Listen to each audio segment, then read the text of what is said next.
오늘 말씀은 베드로후서 1장 16절에서 21절 말씀입니다. 저와 여러분이 교독해서 읽도록 하겠습니다. 우리 주 예수 그리스도의 능력과 강림하심을 너희에게 알게 한 것이 교묘히 만든 이야기를 따른 것이 아니요 우리는 그의 크신 위엄을 친히 본 자라.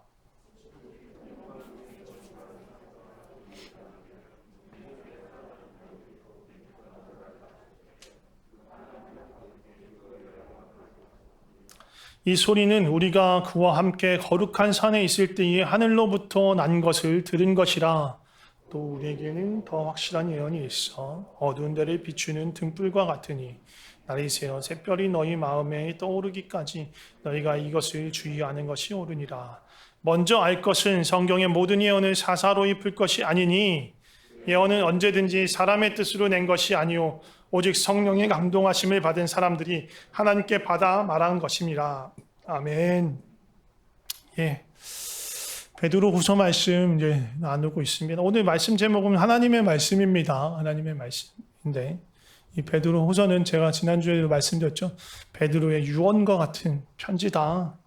그걸 알 수 있는 건 12절에서 15절 오늘 지난주 본문하고 오늘 본문하고 사이에 있는 부분인데 12절에서 15절 잠깐 보면 베드로가 이렇게 말합니다.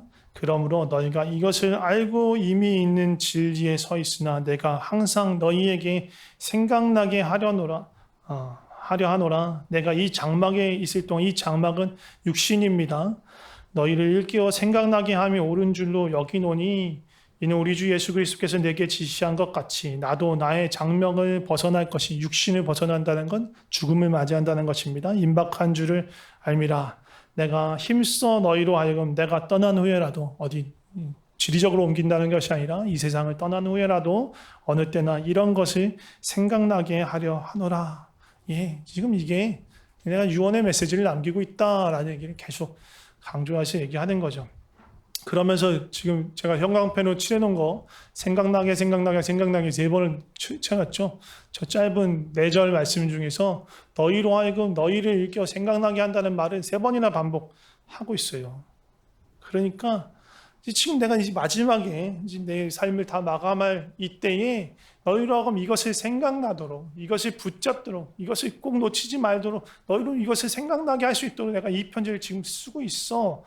라고 얘기하는 거예요. 그러니까 근데 뭐 이 편지라고 하지 않고 이것을 알고 있고 이것을 생각나게 하는 이거 대명사로 써놨어요.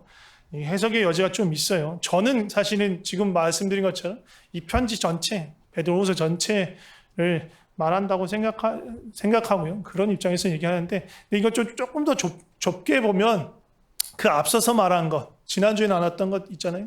예수 그리스도를 하나님을 알므로 말미암아 그 신성한 성품에 참여해야 한다, 참여하라 라고 말한 이것을 생각나게 하려고 한다 라고 볼 수도 있고 또 이 뒤에 이어질 말들 이제 이걸 내가 니들한테 얘기하고 싶어 이게 뭐냐면 하면서 뒤에 이어지는 이야기 그러니까 오늘 나눈 이 본문의 말씀을 이야기한다고 볼 수도 있어요. 이게 지엽적으로 본다면 그렇게 볼 수도 있는데 전체적으로 본다면 지금 이 베드로후서 말씀이라고 보는 게 더 타당한데 지금 이 편지 쓰는 이유는 야 이거 꼭 붙잡아야 돼. 이거 좀 기억해야 돼.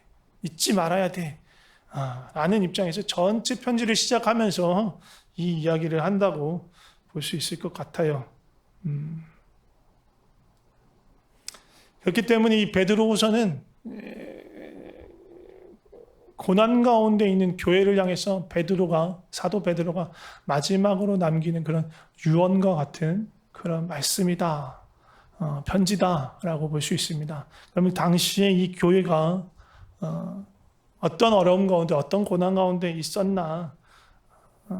가장 첫 번째로는 외적인 고통, 고난 가운데 있었어요. 예.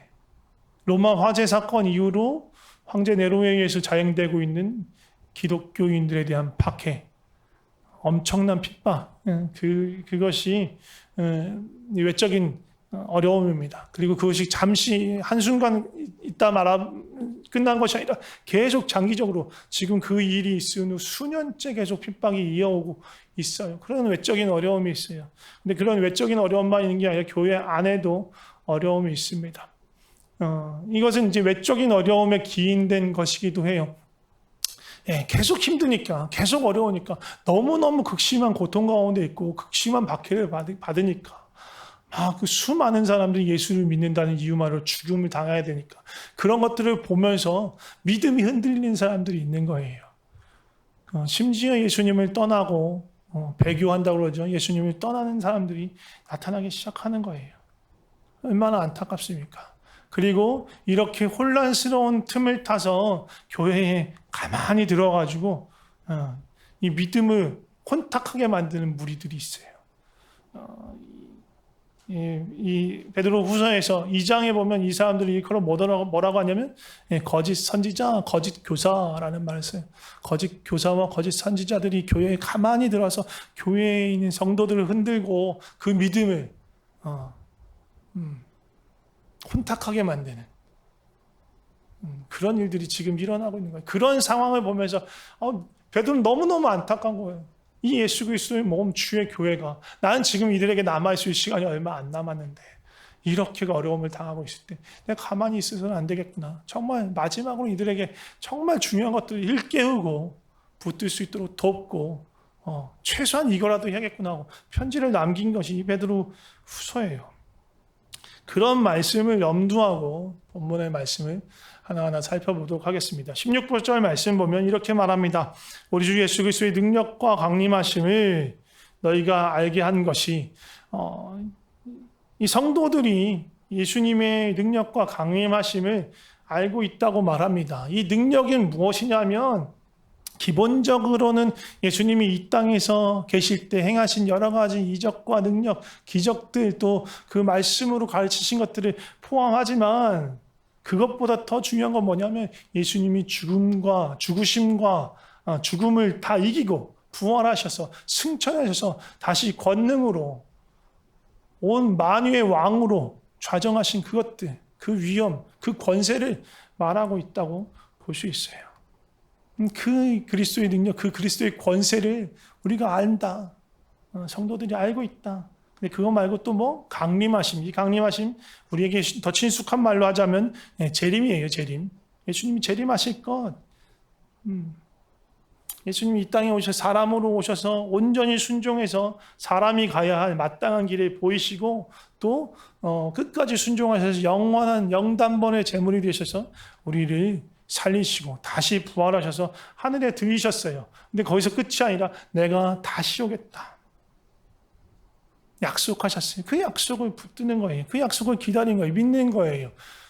그리스도께서 부활하신 그리스도께서 정말 큰 권세와 능력을 갖고 계신 것과 그 주님이 다시 오겠다 하신 그 약속을 믿는 것.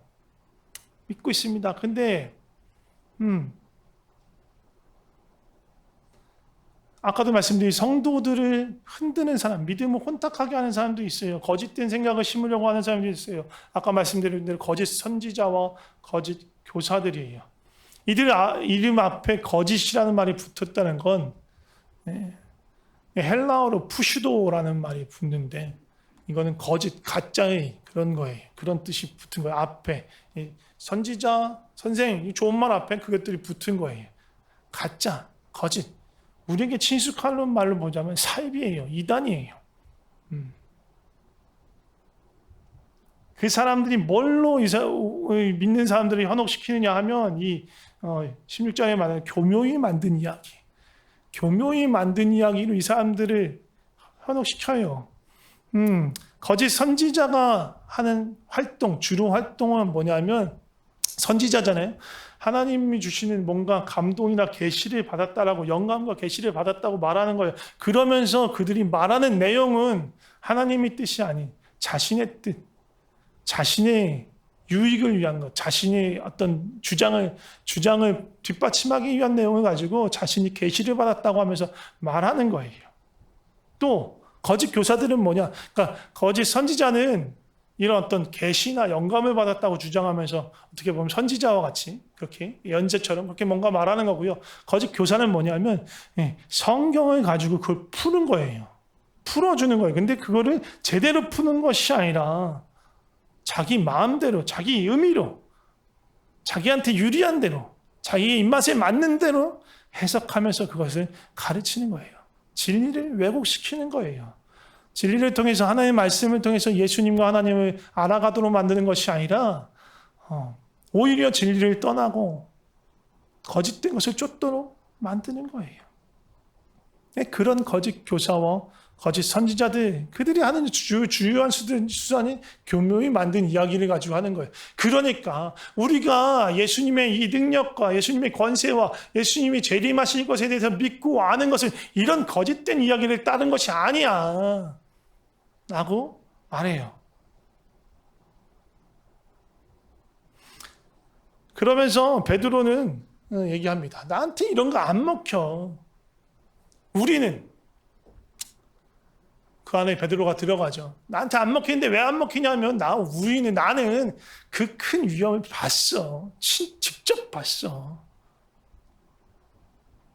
그러면서 언급하는 게 17절, 18절이에요. 지극히 큰 영광 중에서 이러한 소리가 그에게 나기를 이는 내 사랑하는 아들이요 내 기뻐하는 자라 하실 때에 그가 하나님 아버지께 존귀와 영광을 받으셨으니 이 소리는 우리가 그와 함께 육신으로 함께 거룩한 산 변화산에서 일어난 그 놀라운 일들에 대해서 증언하는 거야. 나 그거 봤어. 내가 봤으니까 이런 말도 안 되는 소리 내가 넘어갈 리가 없지. 베드로는 이 변화산 사건만 본 게 아니죠. 3년간 예수님과 함께 생활을 했어요. 예수님이 잡히실 때도 함께 있었고 그 고난받는 과정, 그 신문받는 과정도 베드로가 봤어요. 예수님 부활하신 그 빈 무덤도 봤고요. 부활하신 예수님도 만났고 부활하신 예수님으로 인해서 말도 안 되는 엄청난 양의 수의 물고기도 잡았어요. 그 주님과 함께 밥도 먹었고요.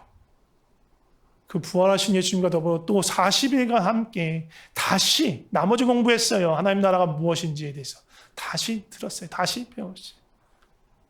그리고 그 예수님이 올리시는 것도 들리시는 것도 목격했어요. 그거 다 봤는데 어떻게 이상한 사람이 와가지고 햇소리하는 걸 믿겠어요? 말도 안 되는 소리 안 믿어요. 가짜가 안 먹히죠. 진짜를 아니까. 베드로는 진짜를 아는 사람이에요. 진짜를 만난 사람이에요. 진짜를 접한 사람이에요. 절대 흔들리지 않는 거예요. 그런데 누가 흔들릴까요?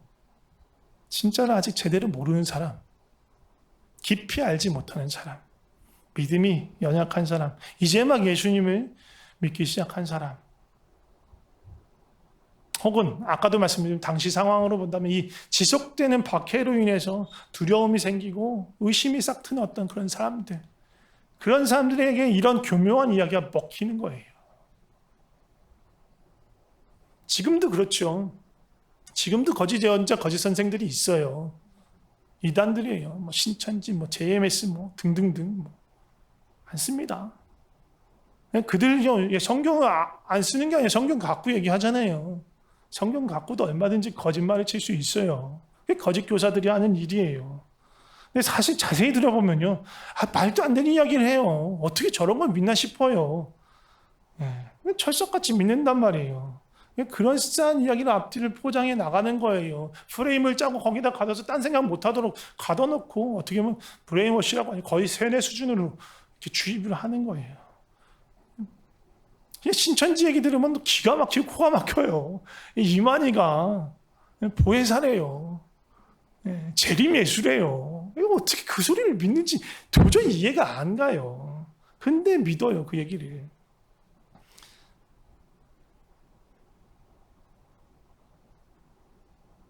이렇게 뻔한 거짓말에도 넘어가는데 또 어떤 경우에는 정말 교묘한 거짓말을 하는 거짓 교사들도 있어요. 정통교단, 정통교회라고 간판 내걸고 있는 데도 있을 수 있어요. 잘못된 가르침 가르치는 데가 있을 수 있어요. 복음을 가지고 얘기한다고 말하지만 말씀을 가지고 세상적인 욕심들, 이 땅에서의 성공과 소유된 그 욕망을 자극하고 부추기고 그렇게 성도들을 몰아가면서 성도들의 어떤 세상적인 입맛을 맞춰주면서 자기의 이익을 챙기려는 그런 사꾼들, 그런 거짓 교사들이 이 땅에 지금도 있습니다. 교회라고 부르는 곳에서 충분히 일어날 수 있는 일들이에요. 그래서 믿음이 부족한 사람, 또 세상에 대한 미련과 욕심을 버리지 못한 사람들, 또 여러 가지 어려움으로 인해서 마음에 상처가 있고 흔들림이 있는 사람들은 이런 거짓된 가르침에 지금도 현혹되고 넘어갈 수 있는 거예요.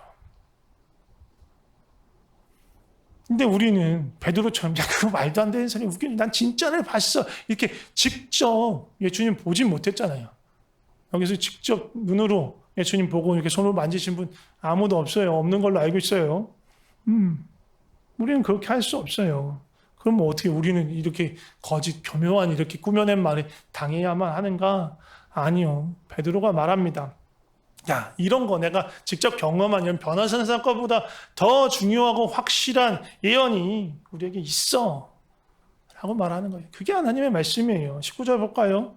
또 우리에게는 더 확실한 예언이 있어. 예, 이게 하나님의 말씀이에요. 어두운 데를 비추는 등불과 같으니 날이 새어 샛별이 너의 마음에 떠오르기까지 너희가 이것을 주의하는 것이 옳다.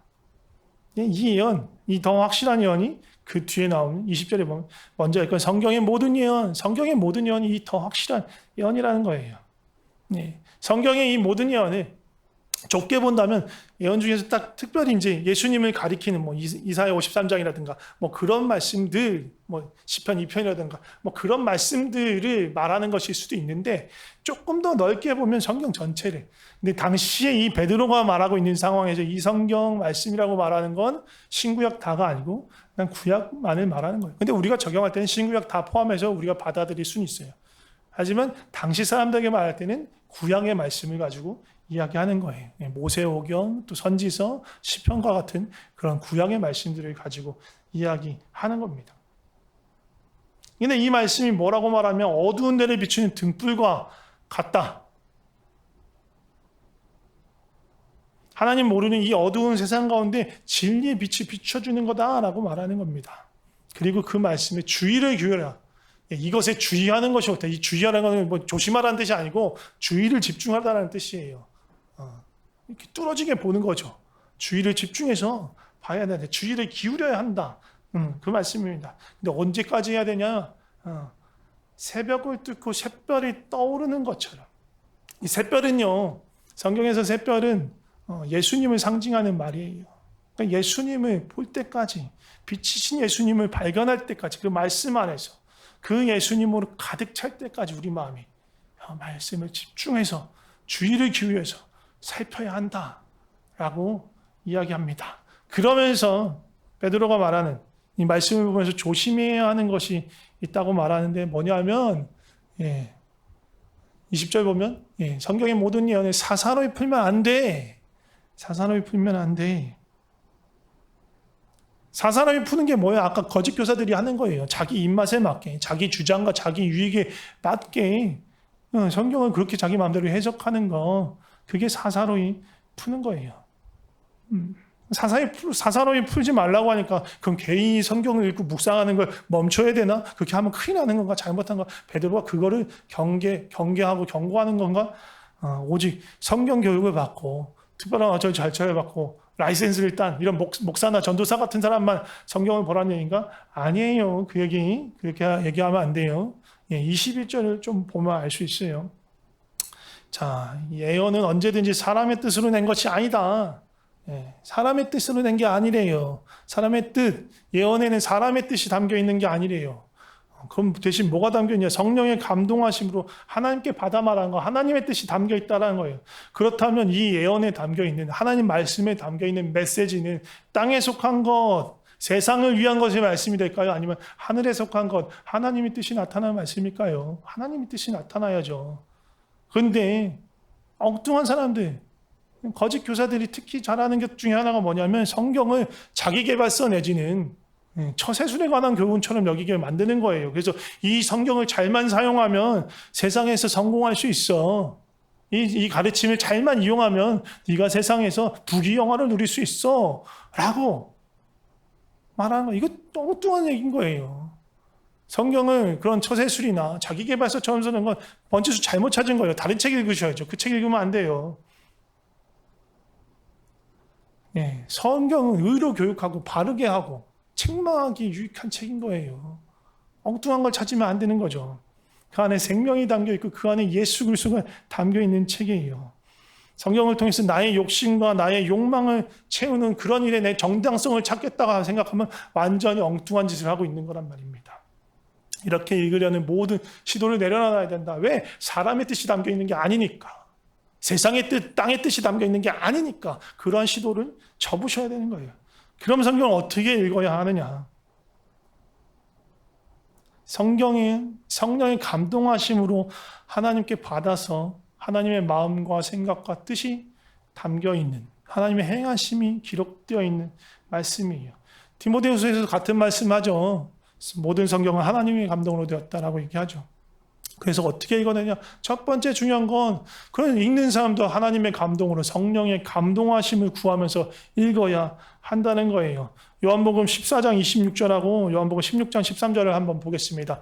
성령님의 말씀입니다. 보혜사 곧 아버지께서 내 이름으로 보내실 성령, 뭐라고 합니까? 그 다음 같이 읽어볼까요? 그가 너희에게 모든 것을 가르치고 내가 너희에게 말한 모든 것을 생각나게 하리라. 아멘. 예. 16장 13절도 같이 읽어봅시다. 시작. 그러나 진리의 성령이 오시면 그가 너희를 모든 진리 가운데로 인도하시리니 그가 스스로 말하지 않고 오직 들은 것을 말하며 장래 일을 너희에게 알리시리라. 아멘.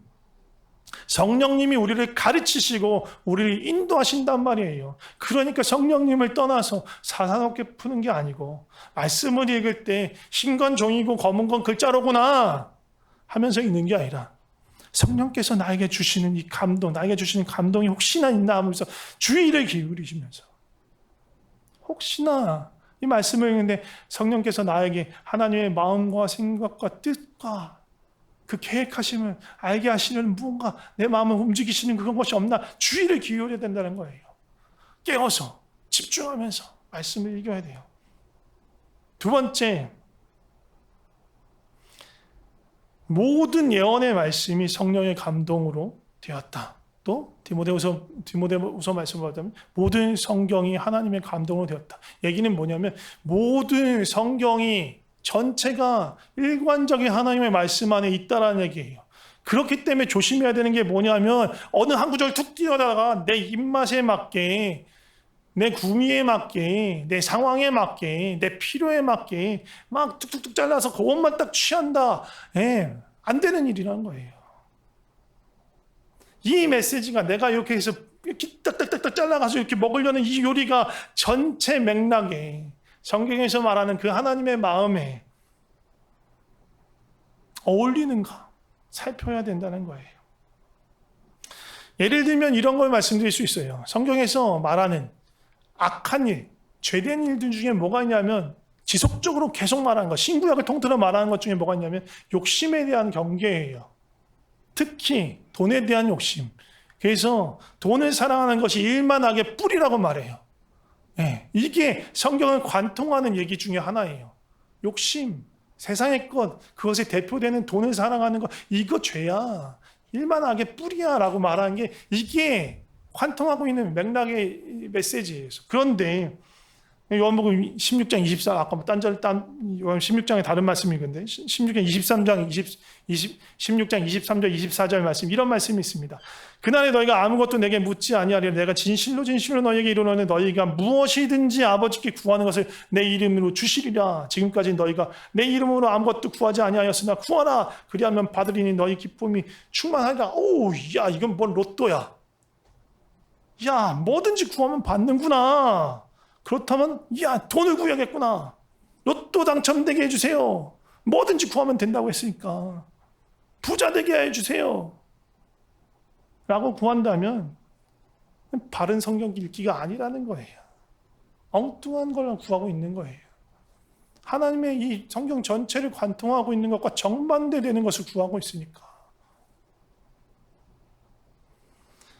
우리가 어떤 메시지를 보면서, 어떤 말씀을 보면서 성경 전체를 통해서 말씀해 주는 일관적인 메시지, 하나님의 성품, 하나님의 나라의 분위기가 어울리지 않는 걸 내가 취하고 싶어 한다면 그건 내가 지금 사사로이 성경을 읽고 있구나 라는 걸 알려주는 거예요. 그러니까 그렇게 읽는 것들을 내려놓아야 되는 거예요.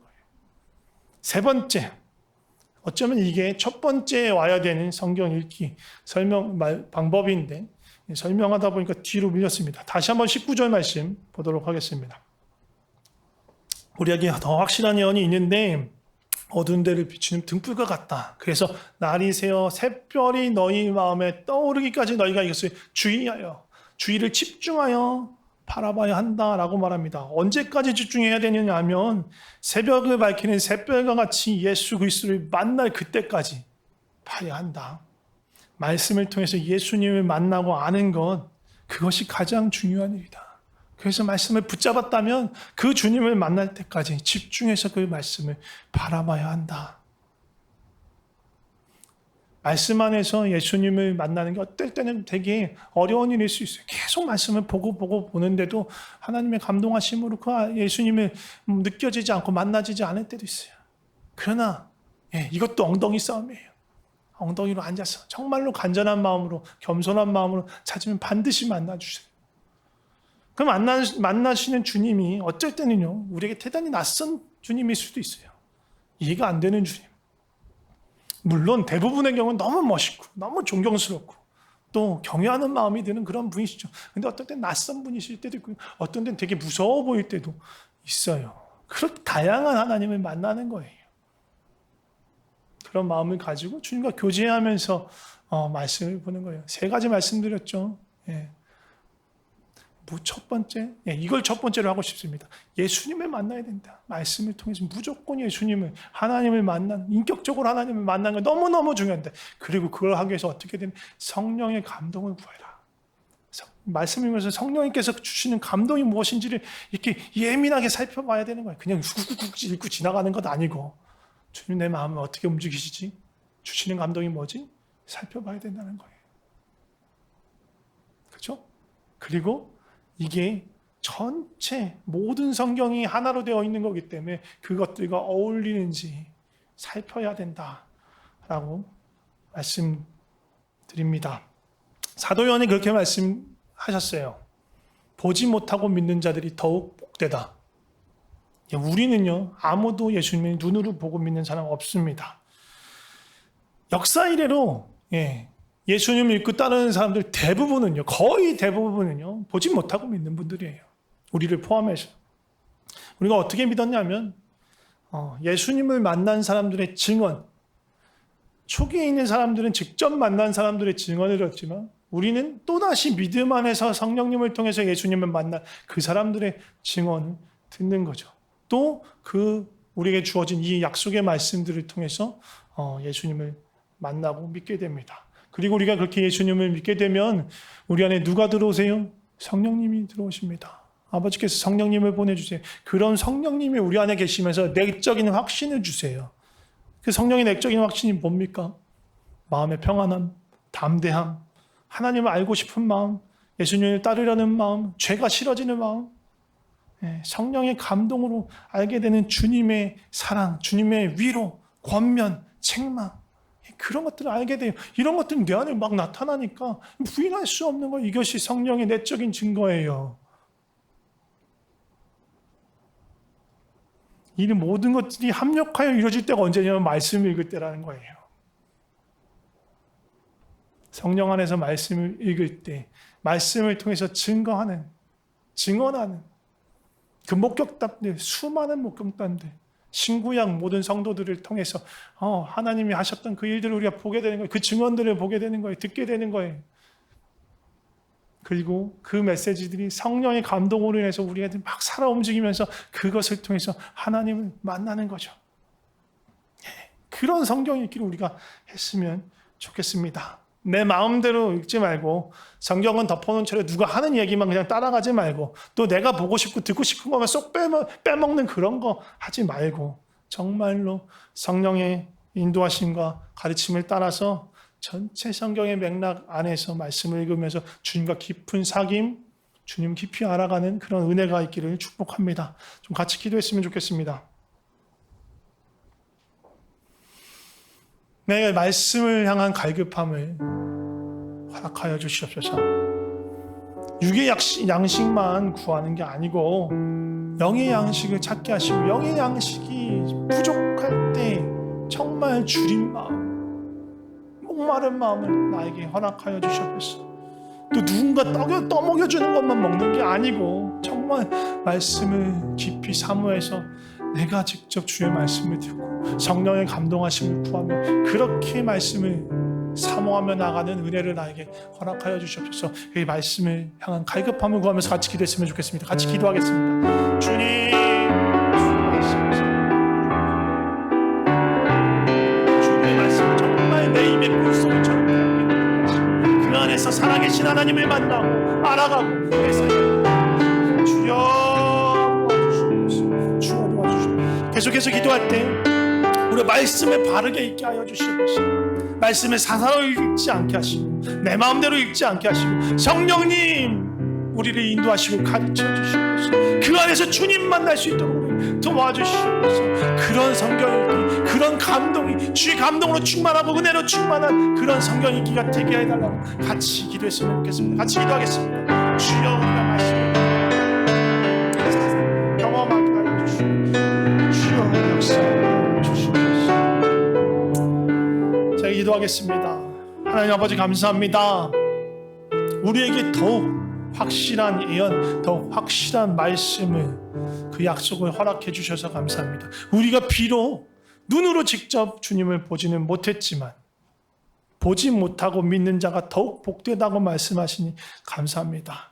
눈으로 보지 못했지만 말씀을 통해서 성령의 감동하심으로 그 가르치심과 그 인도하심으로 살아계신 하나님, 살아서 역사하시는 그 예수님을 깊이 만나게 하여 주시옵소서.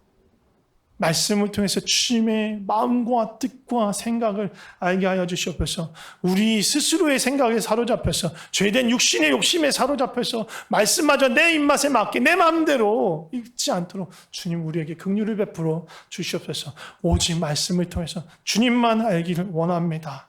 주님 나를 가르치시고 인도하여 주시옵소서. 이 땅에 빛으로 오셔서 우리를 진리로 인도하시는 참 생명이 되시는 예수 그리스도의 이름으로 기도드립니다. 아멘.